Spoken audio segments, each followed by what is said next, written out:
মিয়ানমারে ভয়াবহ ভূমিকম্পের ৩ দিন পরও ধ্বংসস্তূপে মিলছে প্রাণের সন্ধান। সোমবার সকালেও অনেকটা অলৌকিকভাবে ৩ জনকে জীবিত উদ্ধার করেছে চীনের উদ্ধার কর্মীরা। রোববারও দুর্যোগের ৬০ ঘণ্টা পর সাগাইং অঞ্চলের একটি ধসে পড়া স্কুলের ভেতর থেকে উদ্ধার করা হয় আরও ৪ জনকে। আর তাই ৭২ ঘণ্টা পেরিয়ে গেলেও নিখোঁজ প্রিয়জনদের জীবিত পাওয়ার আশায় বুক বাঁধছেন স্বজনরা। অপেক্ষার প্রহর গুনছেন থাইল্যান্ডের নাগরিকরাও। উদ্ধারকর্মীদের এই উচ্ছ্বাস প্রাণ বাঁচাতে পারার আনন্দে। মিয়ানমারের ভয়াবহ ভূমিকম্পের ধ্বংসস্তূপে পরিণত হওয়া ভবনগুলো নিচে চাপা পড়াদের জীবিত পাওয়ার আশা যখন ক্ষীণ হয়ে আসছে, তখন উদ্ধার করা হয়েছে এই নারীকে। মান্দালায়ের একটি বিধ্বস্ত হোটেল থেকে দীর্ঘ ৫ ঘন্টার চেষ্টায় তাকে জীবিত পাওয়া যায়।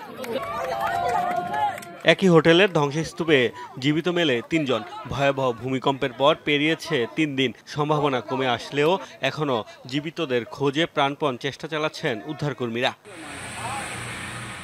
এর আগে মান্দালায়ের বেইজিং হোটেল থেকে সন্তানসহ এক নারীকে জীবিত উদ্ধার করে উদ্ধারকর্মীরা। ভূমিকম্পের ৬০ ঘণ্টা পর একসাথে ৪ জনকে জীবিত পাওয়া গেছে সাগাইং অঞ্চলে। নানা সীমাবদ্ধতার মধ্যেই বিভিন্ন দেশের উদ্ধারকর্মীদের আপ্রাণ চেষ্টায় ৩০-৪০ ঘণ্টা পরও রাজধানী নেইপিদোতে মরদেহের পাশাপাশি ধ্বংসস্তূপ থেকে বের করে আনা হয়েছে বেশ কয়েকজন জীবিতকেও। থাইল্যান্ডও আশা ছাড়েননি স্বজনরা। প্রিয়জনদের জীবিত পাওয়ার প্রত্যাশায় গুনছেন অপেক্ষার প্রহর। আমি বিরতিহীনভাবে আমার স্বামীর ফোনে কল দিয়ে যাচ্ছি, কিন্তু কেউই সাড়া দিচ্ছে না। আমি চেষ্টা চালিয়ে যাচ্ছি, হয়তো সাহায্যের জন্য সে আমার সাথে যোগাযোগ করবে, এই আশায় আছি।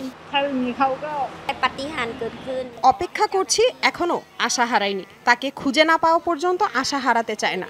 এখনো বিশ্বাস করি তার কিছুই হয়নি। আশা করছি অলৌকিক কিছু হবে, দ্রুতই তাকে খুঁজে পাবো।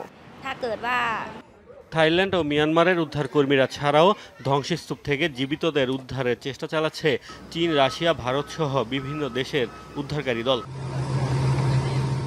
মোস্তফা মাহমুদ, যমুনা নিউজ।